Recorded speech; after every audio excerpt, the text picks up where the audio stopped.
Building పైన terrace మీద తీసుకోవాల్సిన జాగ్రత్తలు ఏంటంటే, ఇది మెట్లు వచ్చి ఇక్కడ మనకి వాయువులు ఇచ్చారనమాట.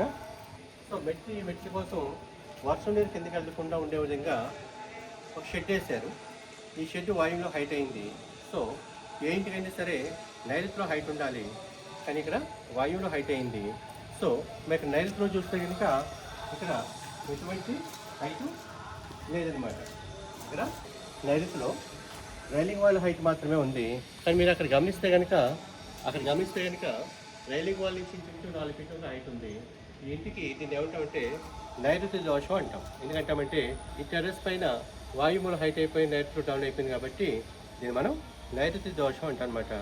ఇటువంటి మిస్టేక్ ఎవరు చేయొద్దు. అలా చేస్తే కనుక దానికంటే హైట్ ఒక పిల్లర్ లేపాలన్నమాట. ఇక్కడ పిల్లర్ లేపితే ఈ నైరుతి దోషం అనేది మనం తీసేయచ్చు అనమాట. సో దీన్ని మీరు అందరూ గమనించగలరు.